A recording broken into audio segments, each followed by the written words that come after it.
Thank you all very much. Is the mic setting good, projecting well? I'm going to talk, I think, for about 20 minutes to all up front, and then there'll be some questions later. I'm going to start with what I think was a very interesting frame for my history with the topic of my book. Unfortunately, the end point of it extended beyond the book itself, so it's not reflected in the book. And as of this point, it's the first time I met Ron Paul, and to this date, the last time I saw Ron Paul. Both of them were events at large state universities. The first was at the University of Florida when I was a college student in January 1988. He was running for president then, too, with the Libertarian Party. I was a member of the University of Florida College Libertarians, and we had arranged a speaking engagement for Ron Paul at our campus, and we drew, I think, around 100 people, which excited the hell out of us. That was an amazing success. It was, 10 times as many people as had come to any UF College Libertarian event, but they were all there to examine a curiosity. It wasn't even 100 libertarians. It was people, third-party presidential candidate. Let's check this out. Our greatest triumph was getting, a 600-word article in the school newspaper the next day, and afterwards we took Dr. Paul, I believe, to an IHOP. There's a picture of that somewhere. We thought it was the height of sort of radical, scruffy political activism. It was great. A few weeks ago, the last time so far that I've seen Dr. Paul was also at a large state university, UCLA, out in Los Angeles, where I now live. 7,000 people showed up to see Ron Paul running for president again, this time with one of the major parties. And they were not curiosity seekers. They were not even really there to learn. They knew what this guy had to say right and left. They were, the instant the words initials NDAA came out of his mouth, they were booing. The word Ben Bernanke, they were booing. And afterward, rather than merely retreating to an IHOP or getting an article in the school paper, I was watching groups of them gather to talk about their congressional runs or their runs for the LA County GOP Central Committee or some big well-attended event at their college campus they were about to throw, or what they were going to write on their website that had 5,000 people reading it every day. The arc of the story from that first major college campus appearance to this latest one was actually truly dreamlike in a really weird way, if you've been watching the story as long as I have. And it made me think a little bit about what's the best way to frame how Ron Paul did this. And one of the things you hear a lot about Ron Paul is about his rock-solid consistency, which is very true. But I realize that in a certain extent, I think the Ron Paul phenomenon works as well as it does because of four different almost paradoxical divisions that Ron Paul bridges, not to get all English majory, and I'm going to talk about four of them quickly here tonight.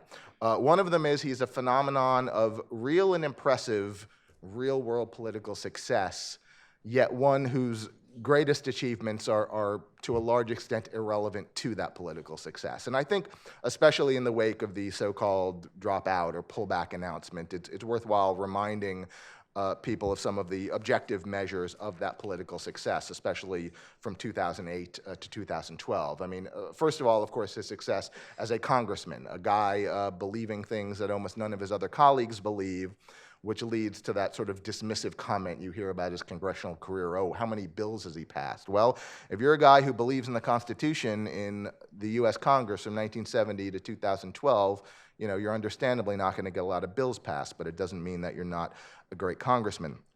And as a president, from the 2008 run to the 2012 run, he managed to pretty much double his raw vote total, and he managed to more than double his percentage of the GOP primary vote from around 4% to around 10% so far. And I think in the end that figure will be even higher with the other candidates out. And I think even though he might not be running actively in Texas or California, I expect that his people will come out to vote for him in great numbers. Anyway, he has managed, he raised $35 million last time around, and by standard political terms, didn't do anything with it. Why? He didn't succeed. You'd think he might have burned out his fans. He did not burn out his fans. They gave that much and more this time, and which is interesting, but I think the comparative giving is even more interesting. He gathered nearly twice as much as both Gingrich and Santorum combined.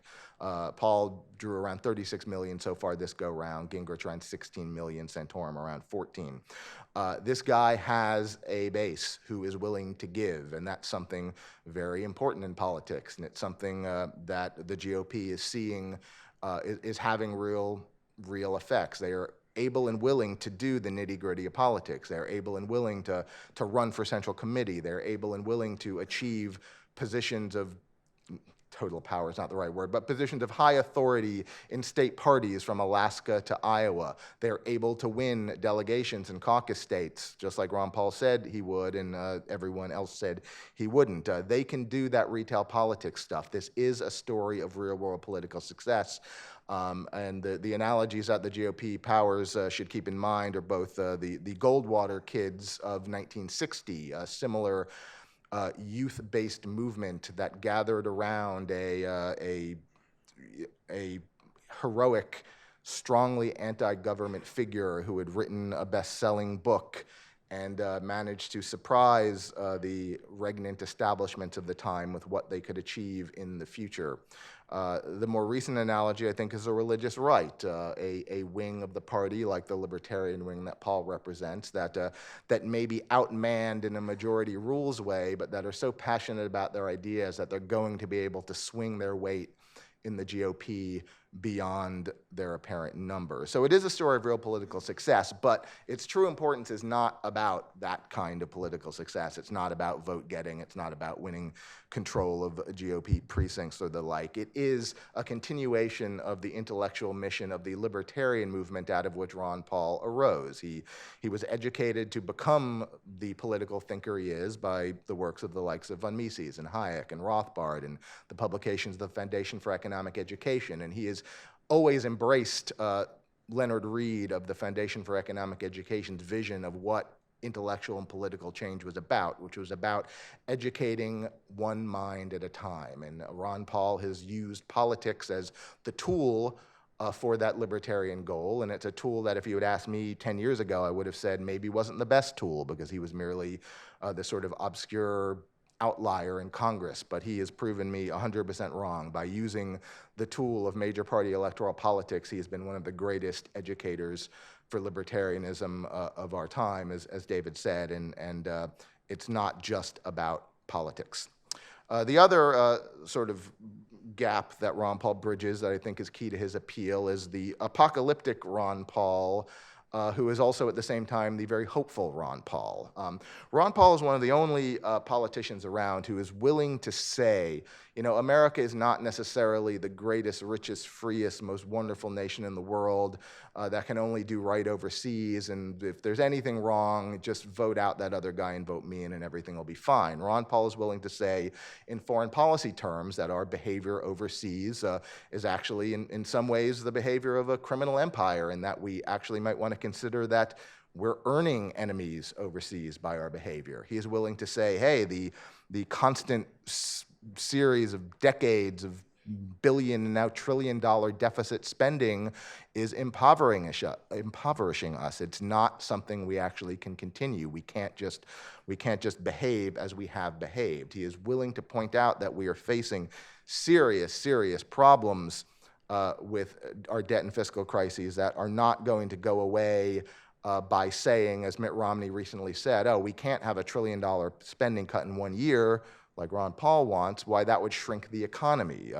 We can't keep thinking that way. We can't keep pretending that it's okay that armed government agents will knock down our doors over raw milk or medical marijuana. He is a true prophet in that sense. He's willing to decry what America has become, and that doesn't usually work very well in politics. And I think it does scare a lot of people about Ron Paul. But at the same time, as he explained to me when I asked him, you know, how do you succeed with this message that seems so full of doom and gloom? He pointed out to me, look, especially the young people I talk to, they see the hope in it, because I'm not just saying everything's doomed and we don't know what to do about it. We do know what to do about it. We do know that we actually can try to return our government to its constitutional limits. We actually can spend less than we're spending. We actually can bring the troops home. You know, we send them over, we bring them back. He paints an intellectually consistent vision of hope and a way out of the apocalypse, which allows him to win a hopeful enthusiasm, even as he rightfully paints a very dark picture of where overreaching government has led us. The other interesting bridge that Ron Paul divides is he is the major political figure who is at the same time righter than right and more progressive than the progressives. He's the guy who actually says, when most Republicans line up behind a Paul Ryan plan that will still be increasing our debt for decades, Ron Paul comes up with a plan that says we could actually achieve a balanced budget and stop growing the debt in 5 years, and we don't have to raise taxes to do it.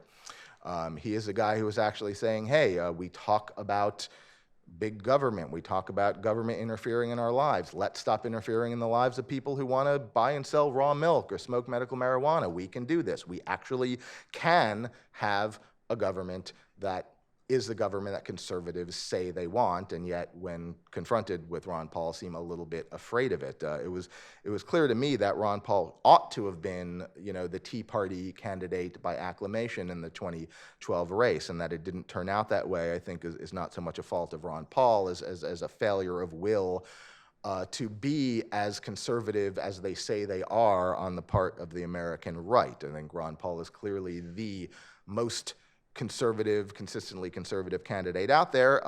At the same time, he is also, in many ways, a more progressive politician than President Obama, who is unfortunately the favorite politician of the progressive left, such as it is. You have President Obama, who has expanded the president's powers to unilaterally imprison and even kill American citizens beyond even George Bush's attempts. And Ron Paul is the guy who can get 7,000 college students to boo a mere mention of the words National Defense Authorization Act, a bill signed by President Obama. You have a President Obama who has started new unauthorized wars, greatly expanded a civilian killing drone program, and presided over, continuing gigantic defense budgets bigger than any in world history. And Ron Paul campaigns, on the other hand, for peace and withdrawal of the U.S. military from the world.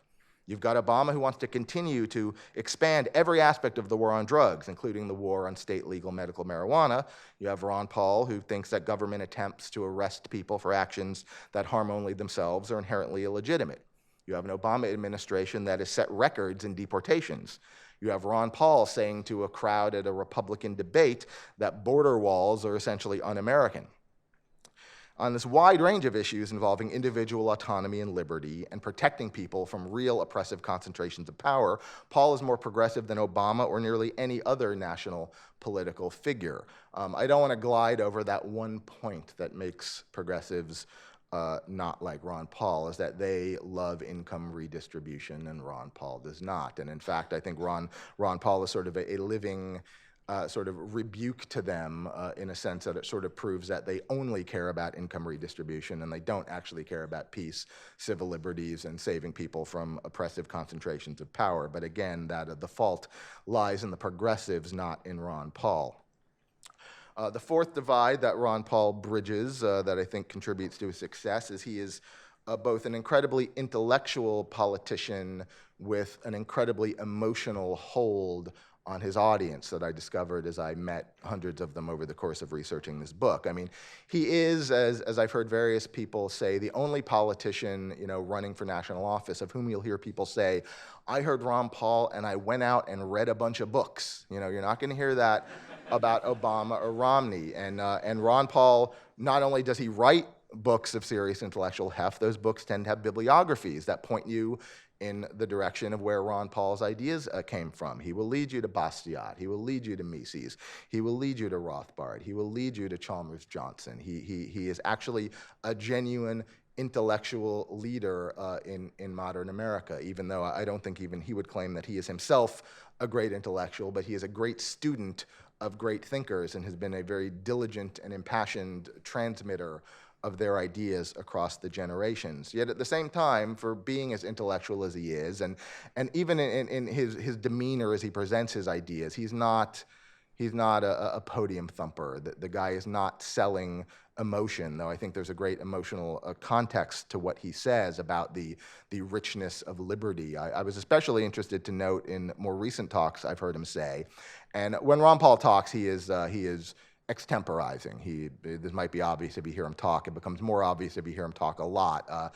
He doesn't have notes. He doesn't have a speech he's reading. He has a set of ideas about liberty that he sort of wings and wends his way through. And more recently, he has been talking a lot in a very sophisticated way about the sheer richness of a human life lived according to its own desires and its own choices. That there's something philosophically important, not about what specific thing you may choose to do with your life, but by the fact that you are allowed to actually choose to craft your identity and how you're going to move through the world. And I see this moving his audiences on a very sophisticated level. And by being so intellectually consistent and so thoughtful and so bookish in his way, he has managed to imbue these tens of thousands, hundreds of thousands now of fans with a emotional attachment that is a little bit to him, though I do want to stress that those who call it a cult of personality, it's to him because he is the embodiment to them in public life of the ideas that have moved him. Ron Paul is not a leader in the sense that he could tell his troops where to turn or tell his troops what to do. Ron Paul is only a leader in the sense that he has helped introduce people to a set of ideas that they have grown to hold great fealty to. And if Ron Paul told his people to reject those ideas, they are going to reject Ron Paul. They are not going to reject those ideas. And that emotion is going to carry this movement long beyond the 2012 election cycle, long beyond whether he has dropped out or withdrawn or whatever we want to say about his most recent actions. They are going to continue to work within politics.